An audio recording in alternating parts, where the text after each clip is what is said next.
नमस्कार, हरियाणा डायरी में आपका स्वागत है। इस अंक में हम प्रदेश में हुई प्रमुख गतिविधियों और कार्यक्रमों का विवरण प्रस्तुत करेंगे। साथ ही प्रदेश में चल रही सामाजिक, आर्थिक और राजनीतिक हलचलों तथा विभिन्न योजनाओं पर भी नजर डालेंगे। पेश है एक खास रिपोर्ट। बेटी बचाओ बेटी पढ़ाओ अभियान के 11 वर्ष होने के उपलक्ष्य में इस बार अंतर्राष्ट्रीय महिला दिवस पर सिरसा में राज्य स्तरीय अंतर्राष्ट्रीय महिला दिवस का आयोजन के मौके पर मुख्यमंत्री नायब सिंह सैनी ने शिरकत की। इस अवसर पर मुख्यमंत्री नायब सिंह सैनी ने विभिन्न क्षेत्रों में उत्कृष्ट कार्य करने वाली महिलाओं को सम्मानित किया। उन्होंने कहा कि बेटियों को जीवन देने का काम प्रधानमंत्री नरेंद्र मोदी द्वारा शुरू किए गए बेटी बचाओ बेटी पढ़ाओ अभियान ने किया है। 2014 में जब इस अभियान की शुरुआत हुई तो प्रदेश में लिंग अनुपात में भारी अंतर था। बेटियों की संख्या 1000 लड़कों के मुकाबले 835 थी और आज 923 हो गई है। 2014 में जब आदरणीय प्रधानमंत्री जी ने इसकी शुरुआत की, उस समय जो हमारा हरियाणा का जो बेटी बचाओ बेटी पढ़ाओ ये सेक्स रेशो था, ये 835 था। और मुझे खुशी है कि आज ये बढ़ करके 923 के पास पहुंच गया है। इस अवसर पर मुख्यमंत्री ने लाडो लक्ष्मी योजना की 5वीं और विधवा सामाजिक सुरक्षा पेंशन की किश्त भी जारी की। मुख्यमंत्री ने आगे कहा कि लाडो लक्ष्मी योजना का दायरा भी बढ़ाया गया है और अब 1,80,000 रुपए तक की आय सीमा की महिलाएं इस योजना का लाभ उठा सकती हैं। इस योजना के तहत मुझे खुशी है कि 9,56,095 हमारी बहनों के खाते में 200 करोड़ 77 लाख रुपए की राशि आज डाली गई है कि पंडित दीनदयाल उपाध्याय जी के 110वें जन्म दिवस 25 सितंबर 2026 को यह आय सीमा 1 लाख से 1,80,000 रुपए कर दी जाएगी। मुख्यमंत्री नायब सिंह सैनी ने विभिन्न योजनाओं के लाखों लाभार्थियों को लगभग 1884 करोड़ रुपए की राशि डीबीटी के माध्यम से वितरित की। चंडीगढ़ में पत्रकार वार्ता के दौरान मुख्यमंत्री ने बताया कि सेवा विभाग की सामाजिक सुरक्षा पेंशन योजनाओं के तहत 842 करोड़ 92 लाख रुपए की राशि सीधे 26,12,000 लाभार्थियों के खाते में डाली गई है। इनमें वृद्धावस्था सम्मान भत्ता और दिव्यांगजन भत्ता और अन्य सामाजिक सुरक्षा पेंशन शामिल हैं। मुख्यमंत्री ने बताया कि प्रधानमंत्री फसल बीमा योजना के तहत खरीफ 2025 फसलों के लिए 1,67,460 किसानों को 711.69 लाख रुपए की बीमा राशि वितरित की गई है। लगभग 11,199 आड़तियों को आज हमने यहां से 56 करोड़ 97 लाख रुपए की राशि सीधे उनके बैंक खाते में पहुंचाने का काम किया है। और आज हमने दयालु योजना के तहत 5,409 परिवारों को 205 करोड़ 42 लाख रुपए की आर्थिक सहायता पहुंचाने का काम किया है। पहले इस योजना में 49,998 परिवारों को हमने 1,881 करोड़ 35 लाख रुपए की आर्थिक सहायता वो दी जा चुकी है। मुख्यमंत्री ने कहा कि डायरेक्ट बेनिफिट ट्रांसफर के माध्यम से किया जा रहा ये भुगतान राज्य सरकार की पारदर्शिता और सुशासन के प्रति प्रतिबद्धता का प्रतीक है। नायब सिंह सैनी ने बताया कि बीते कल महिलाओं को रोजगार देने वाले उद्योगों को राज्य सरकार की तरफ से अतिरिक्त सब्सिडी देने की भी घोषणा की गई है। साथ ही महिला उद्यमिता मंच के हरियाणा चैप्टर के शुरू करने से महिलाओं को लाभ मिलेगा। उन्होंने कहा कि ये मंच महिलाओं के नेतृत्व वाले स्टार्टअप की संख्या 61% करने में कारगर सिद्ध होगा। हम सब देख रहे हैं के माध्यम से ये भुगतान किया जाता है, बीच में कोई बिचौलिया नहीं रहता। डायरेक्ट बेनिफिशियरी के खाते के साथ एक एक गरीब व्यक्ति को चिन्हित करके उसको योजना का लाभ पहुंचाना, यही नरेंद्र मोदी जी सरकार की डबल इंजन सरकार की खूबी है। कल हमने जो राशि जारी की है महिला दिवस के अवसर पर 1,357 करोड़ रुपया जारी किया। करनाल के राष्ट्रीय डेयरी अनुसंधान संस्थान में चल रहे राष्ट्रीय डेयरी मेले एवं एग्री एक्सपो का पिछला सप्ताह समापन हो गया, जिसमें कृषि मंत्री श्याम सिंह राणा ने शिरकत की और डेयरी क्षेत्र में उत्कृष्ट कार्य करने वाली महिलाओं व किसानों को सम्मानित किया गया। इस अवसर पर श्याम सिंह राणा ने कहा कि महिलाएं हर क्षेत्र में आगे हैं और कृषि व पशुपालन में भी उन्होंने अपनी पहचान बनाई है। उन्होंने कहा कि राष्ट्रीय डेयरी मेले में भी किसानों को कृषि और पशुपालन क्षेत्र की विभिन्न तकनीक की जानकारी मिली है जो उनके काम आएगी। जो हमारी ज़मीन है एग्रीकल्चर की, उसमें टोटल में 20% हम ऑर्गेनिक खेती और जैविक खेती करने का लक्ष्य हमारा है, क्योंकि जो खाद दवाई पेस्टिसाइड से जो ज़मीन की सेहत खराब हुई, उससे अनाज की सेहत भी खराब होगी और अनाज की सेहत खराब होगी तो फिर आदमी की भी होगी।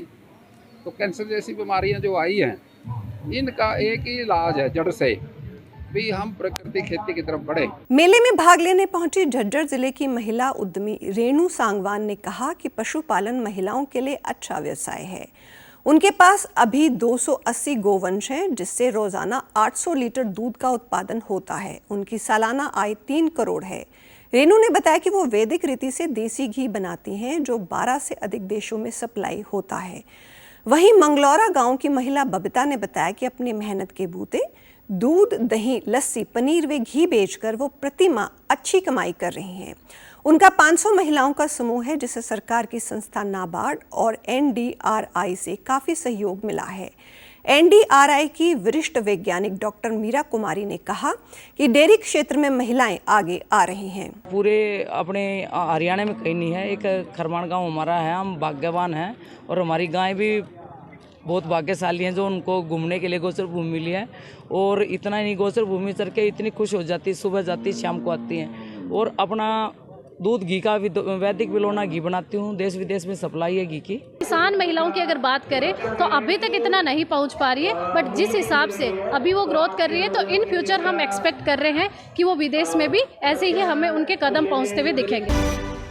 बीते सप्ताह अंतर्राष्ट्रीय महिला दिवस के अवसर पर नरवाना में रन फॉर विजन मैराथन का आयोजन किया गया, जिसमें स्कूली बच्चों, पुलिसकर्मियों और महिलाओं व पुरुषों ने भाग लिया। मैराथन के माध्यम से लोगों को महिला सशक्तिकरण, नशा मुक्ति और आंखों की बीमारियों के प्रति जागरूक करने का संदेश दिया गया। इस अवसर पर अतिरिक्त पुलिस अधीक्षक सोनाक्षी सिंह ने कहा कि अंतर्राष्ट्रीय महिला दिवस पर महिलाओं के सम्मान और सशक्तिकरण का संदेश दिया जा रहा है। आज महिला दिवस है, अंतर्राष्ट्रीय महिला दिवस है, तो ये अच्छा मौका था, अच्छा उपलक्ष्य था। इसमें हमने समाज को एक मैसेज देने की कोशिश करी है कि महिला सशक्तिकरण के बारे में, नशा मुक्ति के बारे में और जो हमारे लाइफस्टाइल चेंजेस से ग्लूकोमा को हम रोक सकते हैं, उसके बारे में भी मैसेज दिया गया। वहीं डीएसपी कमलदीप राणा ने कहा कि महिला दिवस के उपलक्ष्य में आयोजित इस कार्यक्रम का उद्देश्य समाज में सकारात्मक सोच को बढ़ावा देना है।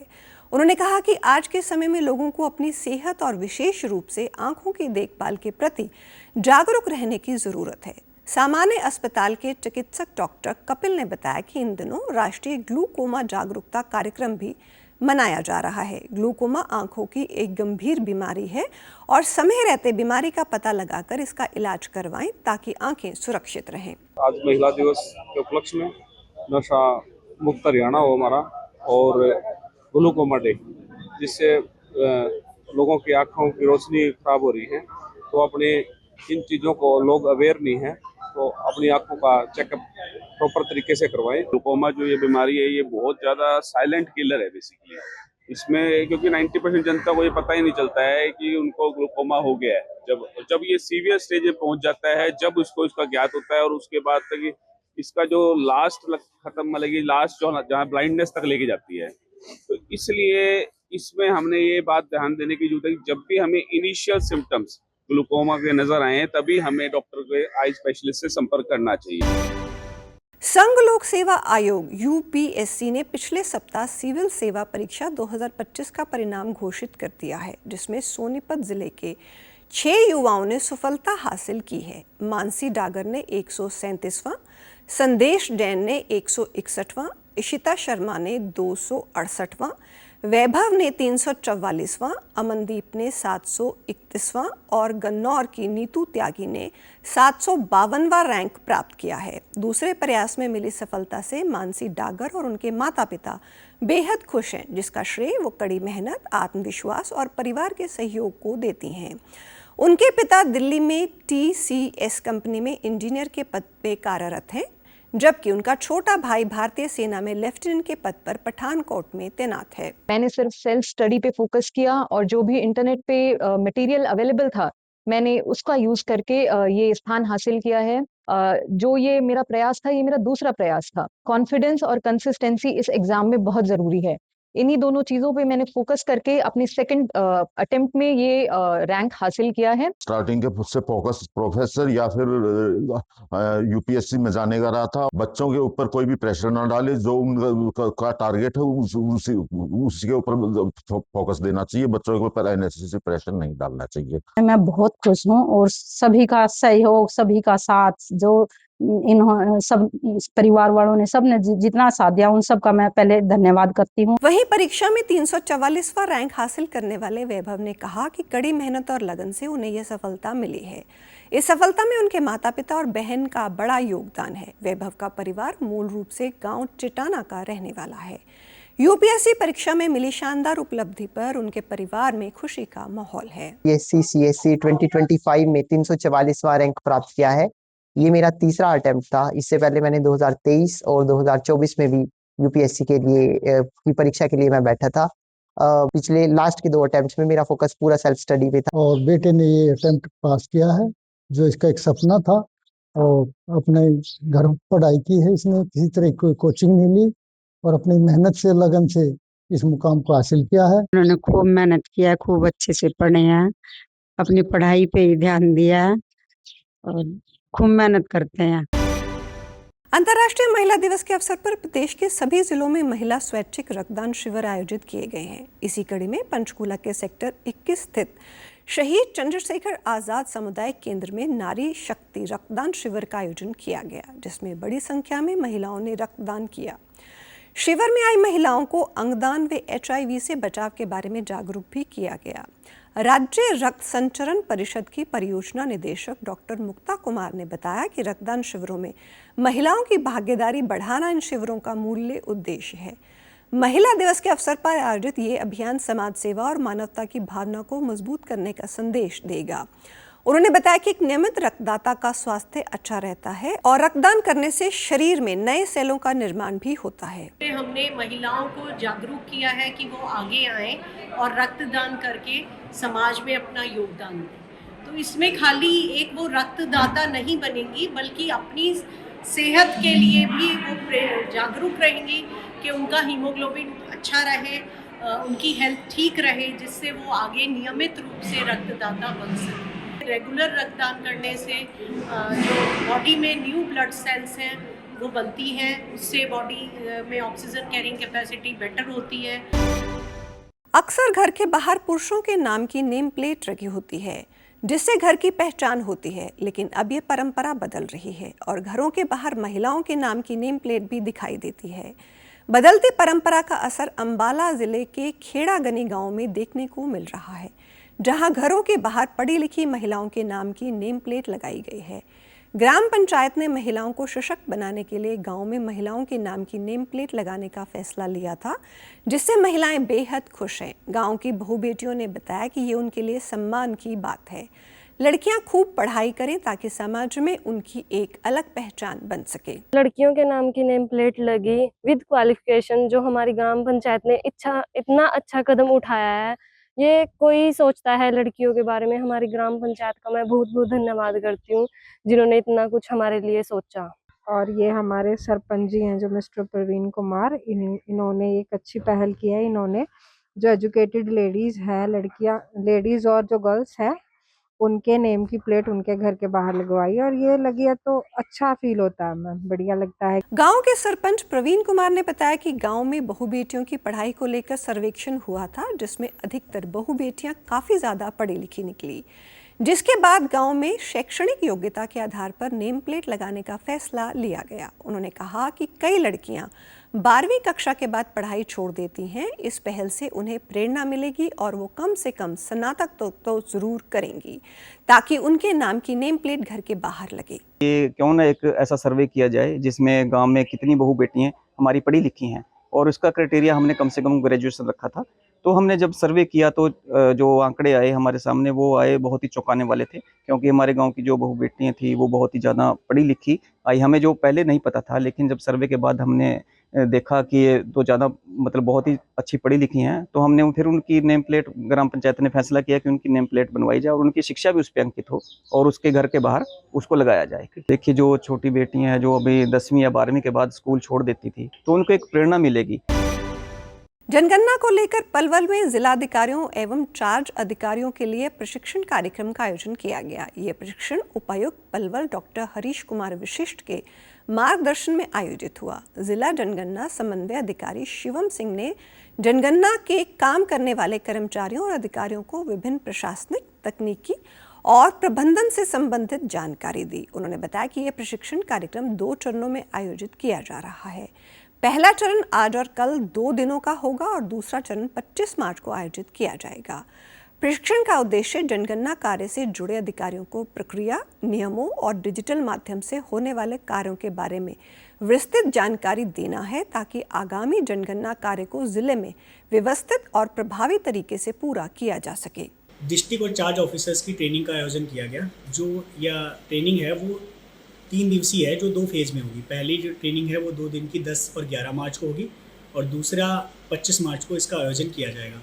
इस प्रशिक्षण के क्रम में सबसे पहले चार्ज ऑफिसर्स को सेंसस के बेसिक नॉलेज दी गई कि सेंसस से संबंधित जो उसकी बेसिक डेफिनेशंस हैं उसके बारे में बताया गया, लीगल प्रोविजंस के बारे में बताया गया। साथ ही साथ जो हमारे सेंसस के काम को मैनेज करने के लिए जो CMMS पोर्टल है, census management and monitoring system है, उसके बारे में भी जानकारी प्रोवाइड कराई जाएगी इस प्रशिक्षण में, ताकि आगे जो हमारा काम होना है सेंसस से संबंधित, जिसकी मैनेजिंग होनी है, ट्रेनिंग से संबंधित, आगे एनुमरेटर और सुपरवाइजर्स की, या आगे HLB का काम होना है, वो सारा काम इसी के थ्रू होगा जो चार्ज ऑफिसर्स के लेवल पे मैनेज किया जाएगा। जनगणना समन्वय अधिकारी ने आगे कहा कि प्रशिक्षण के दौरान चार्ज अधिकारियों को सबसे पहले जनगणना से संबंधित मूलभूत जानकारी प्रदान की गई, जिसमें जनगणना की बेसिक डेफिनेशन, उसका उद्देश्य तथा जनगणना की प्रक्रिया के बारे में विस्तार से बताया गया।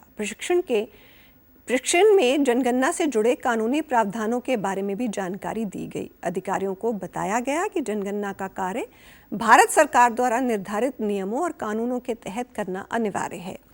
जनगणना के दौरान प्राप्त जानकारी पूरी तरह गोपनीय होती है और उसका उपयोग केवल सांख्यिकीय उद्देश्यों के लिए किया जाता है। सुपरवाइजर का भी काम है कि अपने अंडर आने वाले सभी एनुमरेटर्स का जो काम है वो उसने पूरी तरीके से कर रखा है कि नहीं कर रखा है, इस बात का भी ध्यान रखें। और इंडिविजुअल डाटा भी उसे चेक करना होता है कि हर एक इंडिविजुअल डेटा ओके है कि नहीं है, तभी वो आगे फर्दर प्रोसीड कर सकता है। तो इस चीज़ के लिए और साथ ही साथ अपने सुपरवाइजर को भी ये भी ध्यान रखना है कि उसके अंडर में जो काम करने वाले एनुमरेटर हैं वो प्रॉपरली टाइमली काम करें। पंचकूला में पिछले सप्ताह अंतर्राष्ट्रीय महिला दिवस के उपलक्ष्य में निःशुल्क स्वास्थ्य शिविर का आयोजन किया गया। इस अवसर पर आयुर्वेदिक और होम्योपैथिक OPD की गई, जिसमें लगभग 300 महिला मरीजों के स्वास्थ्य की जांच कराई। कैंप के बारे में जानकारी देते हुए आयुर्वेदिक मेडिकल ऑफिसर डॉक्टर सांत्वना ने बताया कि डेंसिटोमेट्री कैंप लगाया गया और शुगर की जांच की गई, जिसका मुख्य उद्देश्य महिलाओं को अपने स्वास्थ्य के प्रति जागरूक करना है। इसी दौरान विभिन्न क्षेत्रों में उत्कृष्ट प्रदर्शन करने वाली लगभग 25 महिलाओं को सम्मानित भी किया गया।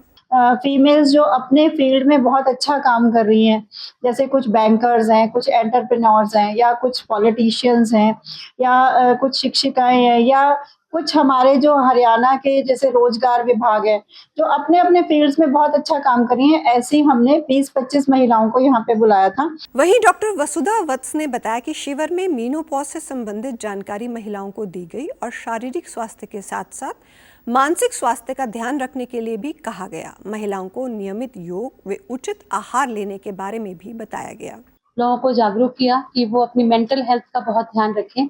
योगा के बारे में भी हमने लोगों को बताया और खान पान के बारे में बताया कि दवाइयाँ तो ठीक है, बहुत असर करती ही हैं, लेकिन अगर हम उचित खान पान और अपनी दिनचर्या को रेगुलर रखें तो उससे बहुत सारी बीमारियों से बचा जा सकता है। जल, जंगल और जमीन खत्म होते जा रहे हैं, जो आने वाली पीढ़ियों के लिए खतरे के संकेत हैं। जंगल खत्म होने से पर्यावरण तेजी से प्रदूषित हो रहा है। औद्योगिकरण और वाहनों की बढ़ती संख्या से जीवनदायिनी ऑक्सीजन प्रदूषित हो रही है, जिससे आंखों की बीमारी सहित अन्य बीमारियों की चपेट में लोग आ रहे हैं।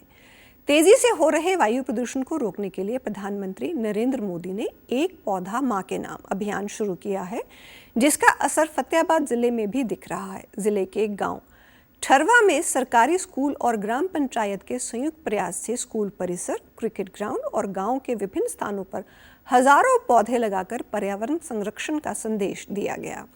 अभियान का शुभारंभ जिला शिक्षा अधिकारी संगीता बिश्नोई ने पौधा लगाकर किया। जिला शिक्षा अधिकारी ने प्रकृति की रक्षा के लिए अधिक से अधिक पौधारोपण करने की अपील उपस्थित लोगों से की। उन्होंने कहा कि बढ़ती गर्मी को देखते हुए हर नागरिक को साल में कम से कम एक पौधा अवश्य लगाना चाहिए, ताकि आने वाली पीढ़ियों के लिए स्वच्छ और ठंडा वातावरण सुनिश्चित किया जा सके और बढ़ती गर्मी से राहत मिल सके। संगीता बिश्नोई ने सरकारी स्कूल में बढ़ रही बच्चों की संख्या पर संतुष्टि जताई। अध्यापकों में कोई कमी नहीं है, बहुत ही क्वालिफाइड स्टाफ है हमारे पास, और अगर सभी एक हो जाए, समाज और अध्यापक वर्ग मिलकर अगर हम कोशिश करें तो कोई वो दिन दूर नहीं कि हम प्राइवेट स्कूल्स को बहुत पीछे छोड़ सकते हैं और ज़्यादा से ज़्यादा नामांकन सरकारी स्कूल में बढ़ सकता है। ग्रामीणों ने भी एक पेड़ मां के नाम अभियान की सराहना करते हुए कहा कि पेड़ लगाने से वातावरण स्वच्छ होता है, स्वच्छ वातावरण से स्वास्थ्य भी ठीक रहता है और बीमारियों से बचाव होता है। गाँव के अंदर पौधारोपण किया है जी, और जो कि गर्मी शुरू होते ही ठरवा गांव में पहल की है, जो बहुत ही अच्छा कार्य किया है। और मैं तो ये कह रहा हूँ कि टोहाना हल्के के अंदर या फतेहाबाद जिले के अंदर पूरा पौधारोपण ज्यादा से ज्यादा किया जाए।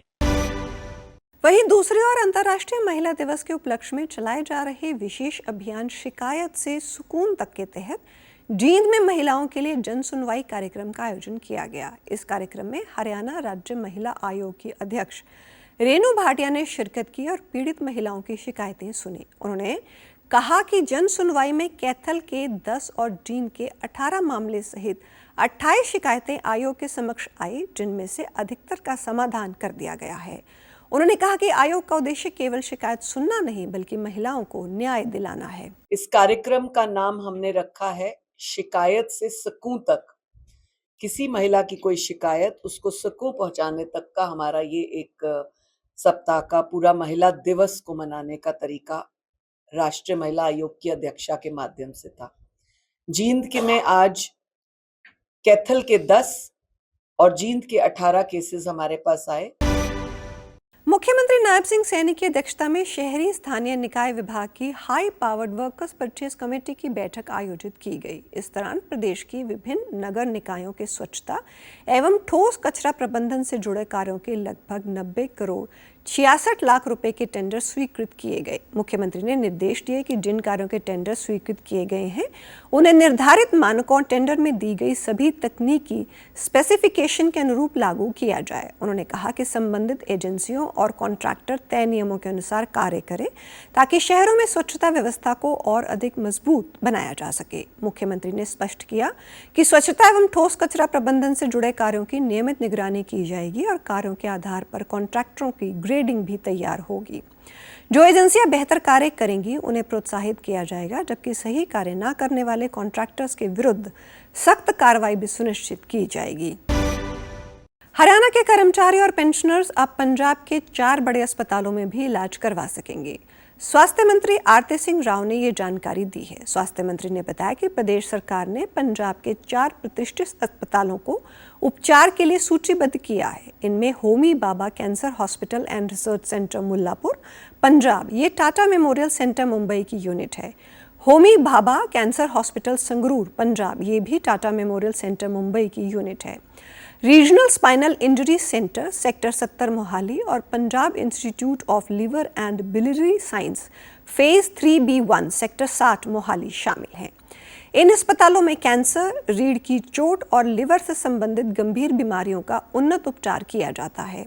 स्वास्थ्य मंत्री आरती सिंह राव ने कहा कि ये निर्णय राज्य के कर्मचारियों और पेंशनरों को बेहतर और विशेष चिकित्सा सुविधाएं उपलब्ध कराने के उद्देश्य से लिया गया है। उन्होंने कहा कि कई बार गंभीर बीमारियों के इलाज के लिए विशेष अस्पतालों की आवश्यकता होती है और इन अस्पतालों को सूचीबद्ध किए जाने से मरीजों को समय पर बेहतर और इलाज मिल सकेगा। प्रदेश सरकार हरियाणा मुख्यमंत्री तीर्थ यात्रा योजना के तहत बुजुर्गों को देश के विभिन्न तीर्थ स्थलों के दर्शन करवाएगी।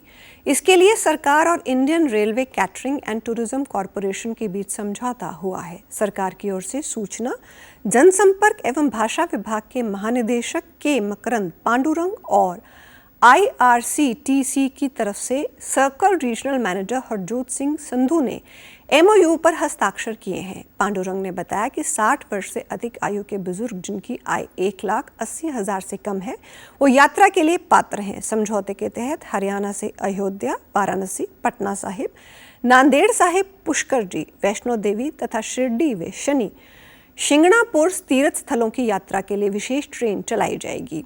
एक ट्रेन में 11 कोच होंगे, जिनमें से 10 कोच श्रद्धालुओं के लिए और 1 कोच सर्विंग स्टाफ के लिए रहेगा। यात्रा के दौरान श्रद्धालुओं के लिए खाने पीने की व्यवस्था, नजदीकी रेलवे स्टेशन से श्रद्धालुओं को तीर्थ स्थल तक पहुंचाने के लिए बसों आदि का प्रबंध तथा ठहरने की व्यवस्था भी हरियाणा सरकार द्वारा निःशुल्क की जाएगी।